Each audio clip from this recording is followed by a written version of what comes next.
Oke guys, welcome back to Daily Charting with Toshi, di mana kita akan daily chart your favorite cryptocurrencies.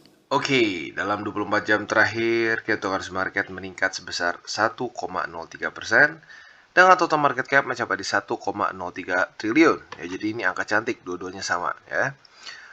Dan sebelum kita mulai, gue ingin kasih tahu dulu bahwa sesi 1 dan sesi kedua pada hari ini digabung karena gue sore ada urusan ya. Nah, jadi untuk Bitcoin kita bisa lihat dia masih struggling di daerah 21.500. Sepertinya daily close-nya belum berhasil tembus ya.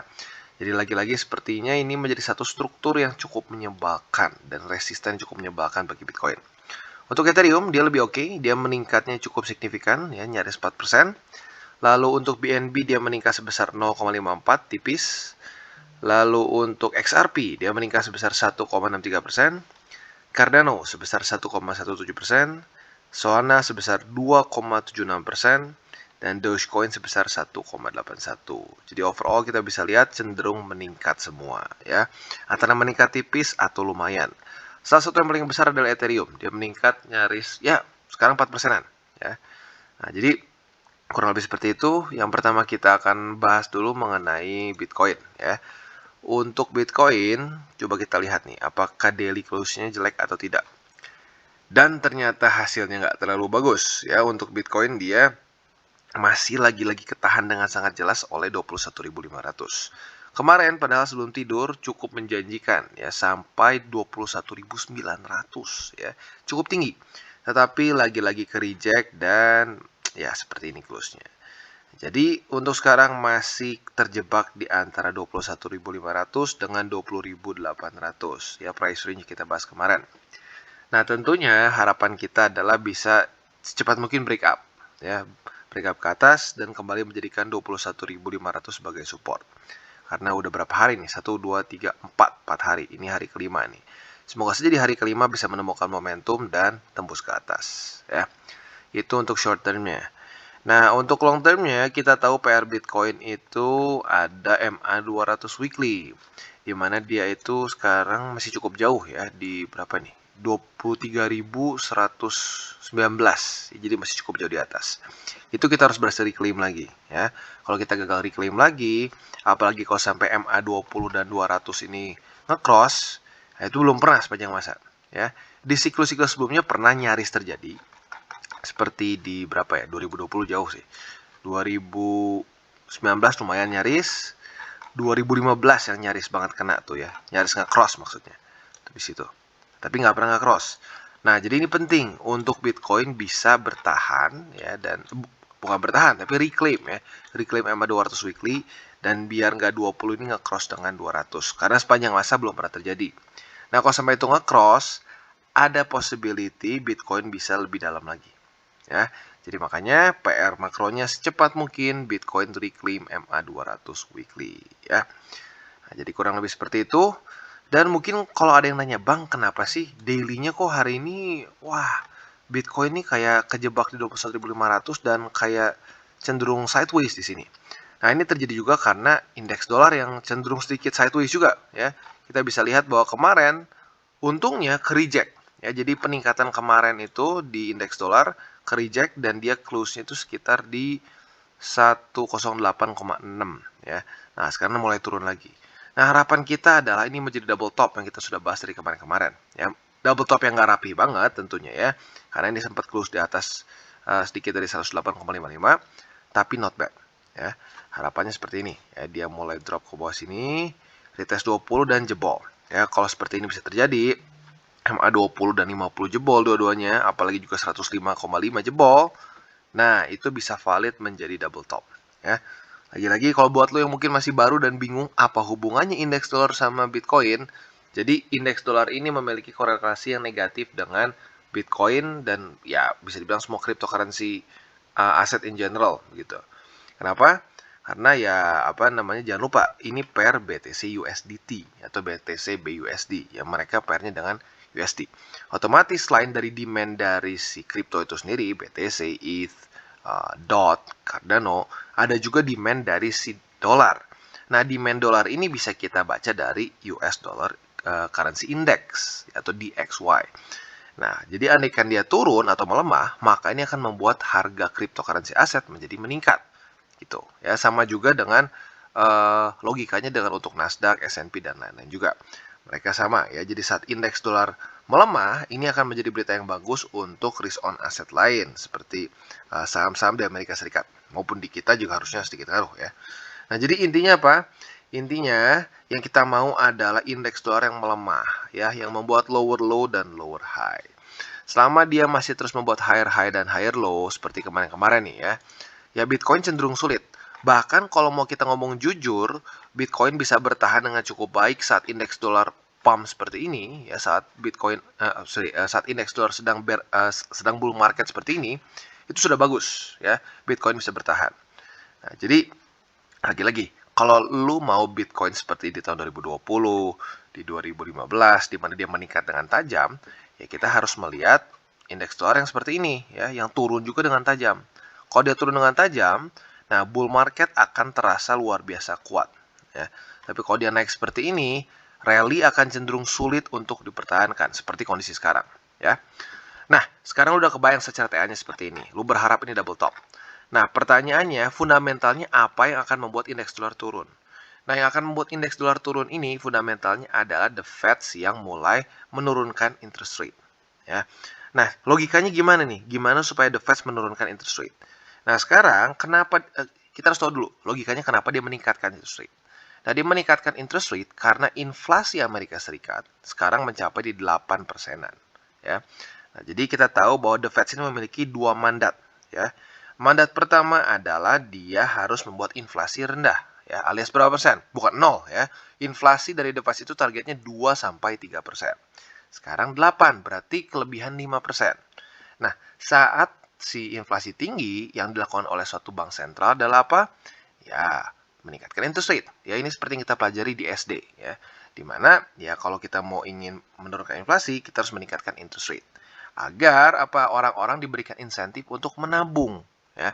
Nah, saat orang menabung, guess what? Mereka akan melikuidasi posisi mereka di ya risk on asset seperti saham, seperti kripto dan lain-lain karena resikonya lebih besar lagi gitu. Liquidity-nya berkurang. Nah, mandat kedua, mandat kedua dari The Fed itu adalah membuat angka pengangguran Amerika Serikat rendah ya. Nah, sekarang kita tahu angka pengangguran di Amerika masih rendah ya. Jadi dia nggak punya insentif untuk kesannya mengkickstart ekonomi atau ngeprint uang. Nah, jadi yang kita harus harapkan adalah secepat mungkin inflasi turun sampai ke daerah 2-3% per tahun plus angka pengangguran yang meningkat di Amerika Serikat. Nah, berita bagusnya apa?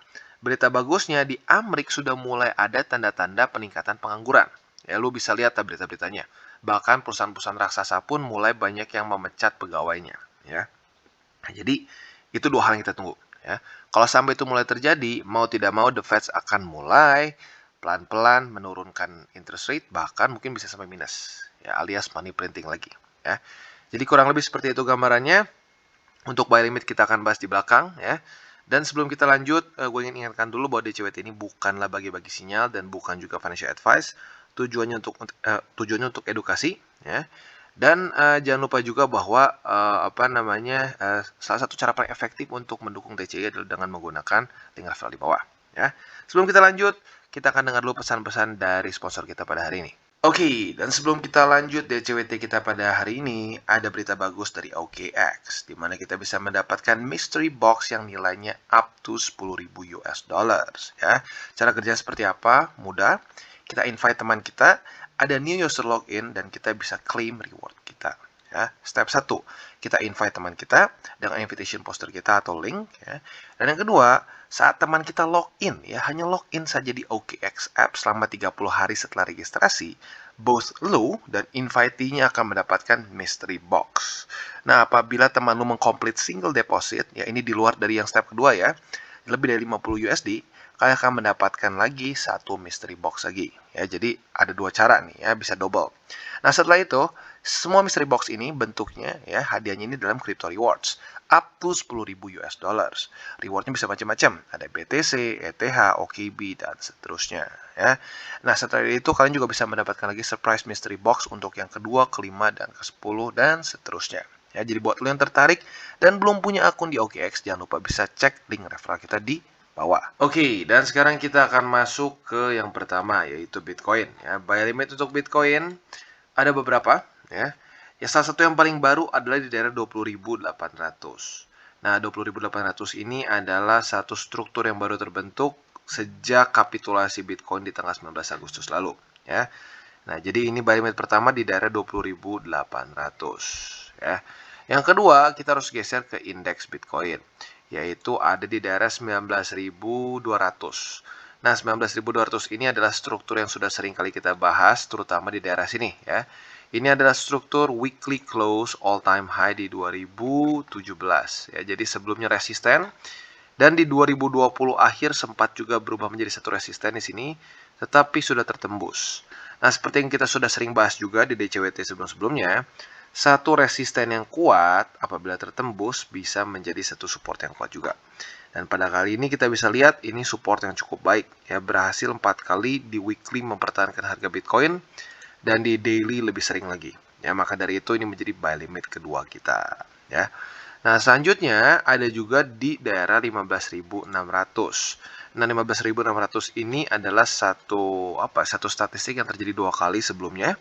Saat Bitcoin weekly close di bawah dari MA 200, weekly tentunya ya, dia ada 2 kali sebelumnya drawdown sekitar 30%. Maka dari itu kita ekspektasi juga ada kemungkinan sampai drawdown 30% ke sini, yaitu 15.600-an. Nah, selanjutnya ada beberapa yang nanya, Bang, kalau ini nembus juga gimana Bang? Apakah masih ada struktur lagi? Ada. Dan kalau lu sering dengar ada orang bilang Bitcoin bisa sampai 12.000 sampai 10.000 ya. Itu sebenarnya ada TA-nya ya. Daerah 12.000 itu sebenarnya ada struktur di sini ya. Mungkin yang ngambil lebih ke inilah, ngambil ke week-nya. Tapi intinya ada struktur di daerah 11.600-an. Nah, itu sebenarnya bisa juga jadi buy limit, tapi ya kalau bisa jangan sampai ke situ deh ya. Harapan gua sih aman di daerah 19.200-an. Nah, terus kalau di daerah 10 ribuan juga ada struktur lagi di bawahnya ya. Jadi kurang lebih seperti itu ya untuk buy limit dari Bitcoin, quite simple. Dan lagi-lagi PR-nya ya dia harus reclaim MA200 weekly secepat mungkin. Oke, dan selanjutnya kita ke Ethereum. Nah, untuk Ethereum, bagi kalian yang mungkin ketinggalan ngelong di sini, sudah dapat kesempatan sekali lagi kemarin ya. Jadi harusnya sih buat lu yang memang nunggu posisi long udah dapat. Nah, jadi buat sekarang posisi long jelas ya TP-nya di mana? TP-nya antara di MA20 atau di 1780, which is kurang lebih sama, hanya beda beberapa belas sen saja ya. Jadi sekali lagi untuk kalian yang punya posisi long di daerah 1600 ini, TP-nya bisa di 1780. Nah, untuk posisi shortnya tinggal kita balik logikanya ya. Andaikan dia terjadi retest ke sini ya, dan ada rejection, konfirmasi, nah kalian silakan nge-short lagi ya. Ada nggak kemungkinan ini menjadi satu resisten? Ada, karena lagi-lagi 1780 ini adalah summer low 2021. Jadi harusnya bisa menjadi struktur yang cukup kuat ya. Jadi itu kurang lebih untuk posisi long dan posisi shortnya ya. Secara volume sedikit turun jujurnya ya, sedikit turun. Tapi baik lagi menurut gua tergantung BTC nih. Kalau BTC bisa tembus 21.500, apalagi besoknya ini bisa jadi support bagi Bitcoin, Ethereum kemungkinan besar akan sampai target TP di atas ya. Oke, jadi kurang lebih seperti itu. Secara struktur lagi-lagi not that bad ya. Not the best juga tapi not that bad untuk secara struktur. Kenapa dibilang not that bad? Karena ada sedikit tembus ya. Kalau kayak atom seingat gue masih belum tembus. That's really good ya. Nah, jadi kurang lebih seperti itu dan kita akan lanjut ke aset yang selanjutnya. Oke, dan selanjutnya kita ke BNB. Dan untuk BNB kita bisa lihat lagi-lagi diuji kesabaran kita ya. Belum lanjut turun, belum retest atas ya. Jadi ya ini dia, kadang-kadang trading itu ya cukup banyak waktunya itu menunggu ya, menunggu kapan setup kita akhirnya kejemput ya. Nah, jadi untuk sekarang buat kalian yang ingin punya posisi long atau akumulasi spot masih sama di daerah 282,7. Berita bagusnya apa? MA50-nya sekarang sudah semakin dekat lagi. Nah, tentunya ini akan bisa menjadi confluence support yang lebih bagus, alias posisi long dan posisi spot lo akan lebih aman secara TA ya. Jadi lagi-lagi buat kalian yang ingin spot bisa langsung buy limit aja di sini, nggak apa-apa, nggak harus nunggu konfirmasi. Buat kalian yang ingin buka posisi long, nah harus lebih aman, gue lebih menyarankan konfirmasi ya. Jadi dia drop ke sini nih. Ada pantulan dulu. Nah, konfirmasi kedua baru kalian pasang posisi long, ya. Tujuannya apa? Supaya tidak terjadi false signal, ya. Nah, untuk posisi longnya, TP-nya ada dua jenis. TP agresif bisa pertimbangkan di MA 200 daily yang ada di sekitar 332. Buat kalian TP yang lebih konservatif bisa di MA 20 yang ada di 310,4, ya. Jadi kurang lebih seperti itu. Untuk posisi shortnya tinggal kita balik logikanya. Perbedaannya tinggal shortnya antara di MA 20 atau di 200. Kita lihat kerijeknya di mana, ya. Jadi kurang lebih seperti itu untuk Binance, ya. Quite simple dan salah satu cryptocurrency aset yang secara struktur not bad, ya. Tapi jujur ini lebih bagus daripada Ethereum karena kita bisa lihat walaupun tembus dikit tapi dengan cepat dia reclaim lagi. Dan technically speaking masih di atas dari summer low, which is good, ya. Jadi kurang lebih seperti itu untuk BNB. Oke, dan selanjutnya Atom. Nah, untuk Atom kita bisa lihat ini dia contoh altcoins, ya, atau cryptocurrency yang secara struktur masih paling bagus sampai sekarang. Ya, kita bisa lihat sejak dia kapitulasi di Juni awal ini, kita bisa lihat dia membuat higher high, higher low, higher high, higher low, higher high, higher low, higher high, higher low, dan seterusnya. Bahkan sampai kemarin drop BTC yang gak kira-kira, dia masih bisa mempertahankan struktur dan gak close di bawah dari 9,882. Artinya, nggak membuat lower low. Ya, lagi-lagi bagus. Nah, untuk kemarin, sayangnya buat yang posisi long udah kena TP. Ya, jadi ya sudah, berarti kemarin peringkatan tipis ini nggak dapat. Ya. Tapi nggak apa-apa. Ya. Kita bisa pertimbangkan untuk buka posisi lagi saat sudah setupnya bagus. Nah, mungkin buat kalian yang ketinggalan long, mulai kepanasan nih. Waduh, bang, boleh nggak gue ngelong di sini? Jujurnya, gue nggak terlalu sarankan. Kenapa? Karena kalau kemarin long di sini aman karena Bollinger Band-nya sudah ya kebuka di sini. Nah, kalau kita lihat di posisi sekarang, Bollinger Band-nya itu baru ya bisa dibilang tipis, dekat banget. Ya. Jadi kalau lo ngelong di sini, ada kemungkinan rejection dari Bollinger Band dan malah jeblok lagi ke bawah. Ya, jadi untuk posisi long, gue nggak sarankan tambah di daerah $12 ini. Ya 12,38 gue nggak sarankan. Kalau kalian ingin ngelong, mungkin bisa pertimbangkan kalau dia jebol dan terpantul di 20. Itu secara risk rewardnya masih oke. Ya. Kalau untuk nge-short, bisa kalian pertimbangkan kalau seperti ini. Dia jebol, dia retest, dan kereject lagi. Nah, yang kereject kedua atau konfirmasi ini bisa kalian pertimbangkan untuk nge-short. Nah, nge-shortnya bisa TP di MA 20 atau di $11 lebih 6 sen. Ya. Jadi kurang lebih setupnya seperti itu. Untuk akumulasi spot bisa pertimbangkan di MA 20 atau bisa pertimbangkan juga di daerah $11 lebih 6 sen. Ya. Jadi overall seperti itu untuk Cosmos. Dan lagi-lagi secara struktur sampai sekarang kayaknya masih the best, ya. Strukturnya rapi dan konsisten terus membuat higher high dan higher low. Oke, dan selanjutnya Phantom. Untuk Phantom kita bisa lihat masih sama kurang lebih, ya. Volume kecil, ya. Dan harga masih cenderung sideways. Ini sudah keberapa kali retest? 1, 2, 3, 4, 5. 5 hari retest berturut-turut ke daerah 30 sen. Nah, buat lu yang pegang posisi long, ya bersabar saja dulu. Ya, mungkin kalau buat kalian yang sudah long dari sini, ya ini kan retest pertama nih, sini nyaris. Retest pertama, naik, nah retest kedua atau konfirmasi. Jadi lu udah nge-hold 3 hari. Ya, mungkin fee-nya udah sedikit numpuk, tapi ya sudahlah, ya. Nah, jadi lagi-lagi target posisi longnya adalah di MA 50 untuk yang lebih konservatif, ya. Buat kalian yang pengen TP-nya lebih agresif, lebih besar profitnya tapi risiko juga otomatis ikut, ya. Itu bisa pertimbangkan di 34 sen, ya. Jadi itu kurang lebih untuk posisi long. Untuk posisi shortnya tinggal kita balik logikanya, ya. Jadi buat dia yang andaikan Phantom kereject di MA 50 atau kereject di 34 sen, kalau terjadi konfirmasi di situ atau di sini, ya, kita bisa pertimbangkan untuk short. TP-nya otomatis di 30 sen, ya. Very simple, nggak belibet, ya.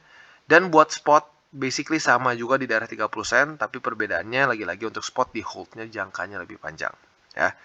Jadi itu dia untuk Phantom. Secara struktur nggak bagus-bagus amat jujurnya, ya.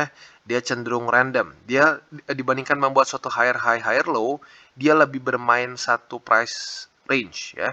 Jadi waktu awal dia price range itu main di sekitar di sini, ya, sekitar 21 sen dengan di daerah 30 sen. Mantul beberapa kali, ya. Udah gitu masuk ke sini dia mantul-mantul terus antara 30 sen dengan 34 sen.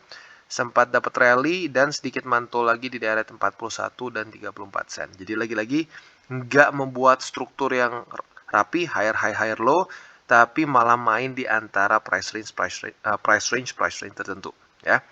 Jadi kurang lebih seperti itu untuk Phantom. Oke, dan untuk Cardano kita bisa lihat masih bertahan di atas dari 44 sen, tapi kondisinya cukup mirip seperti Phantom, karena kita bisa lihat masih cenderung sideways di satu tempat. Tapi berita yang nggak terlalu bagusnya kalau Phantom cenderung flat, ya. Kalau Cardano secara volume cenderung turun dari tanggal 19 Agustus sampai sekarang, ya. Jadi ini mungkin apa ya? Karena lagi-lagi Cardano sedang dalam fundamentalnya sedikit shaky, ya. Kita tahu bahwa Fossil masih tertunda lagi, ya, karena ada satu bug kalau nggak salah di testnet mereka. Jadi sekarang mereka udah dibenerin, pindah ke mainnet, SPO mereka belum semua setuju. Nah, jadi intinya lama lah, ya. Dan itu juga yang membuat kenapa mungkin orang-orang cenderung takut untuk menghold kemarin saat di sini. BTC drop sedikit langsung terjun payung Cardano, ya. Nah, jadi untuk sekarang buat kalian yang sudah punya posisi long di sini, ya mungkin bisa tetap bersabar, tunggu sampai kena target antara di MA 50 atau 20. Untuk akumulasi spot di 44 sen, sekali lagi gue ingatkan, buat kalian yang sudah akumulasi beberapa kali sebelumnya, jangan keterusan, ya, karena kalau keterusan di sini ujung-ujungnya bisa imbalance secara alokasi portofolio outflow, ya. Jadi kurang lebih seperti itu untuk Cardano. Untuk secara struktur ya kita bisa lihat Cardano not good, ya, jujurnya nggak bagus. Dia udah stuck di price range ini cukup lama, sempat breakout sebentar tapi hilang harapan lagi, ya. Jadi tentunya PR dia yang paling besar adalah sekalian breakout jauh dari sini, ya. Kalau bisa sekalian aja tembus 62 sen, karena jujur aja udah kelamaan di daerah sini, ya, sangat flat. Oke guys, jadi itu adalah akhir dari segmen DCWT kita pada hari ini. Dan jangan lupa bagi kalian yang merasakan manfaat dari segmen ini, jangan lupa untuk share ke teman-teman kalian. Dan apabila lu pengen mensupport channel kita, ya TCI, jangan lupa untuk menggunakan link referral kita di bawah. Nggak wajib, ya, tetapi apabila lu menggunakan link referral kita di bawah, ada macam-macam, ya, dari Bybit, Huobi, Maxi, toko kripto, dan banyak lagi, ya. Ya, walaupun nggak wajib, tapi kalau menggunakan link referral kita, lu secara langsung membantu perkembangan dari TCI. Dan satu lagi, jangan lupa juga untuk join Telegram group kita, di mana kita bisa ngobrol-ngobrol santai mengenai dunia cryptocurrency secara dua arah. So, jangan lupa untuk like, subscribe, klik the bell icon, and see you on the next video.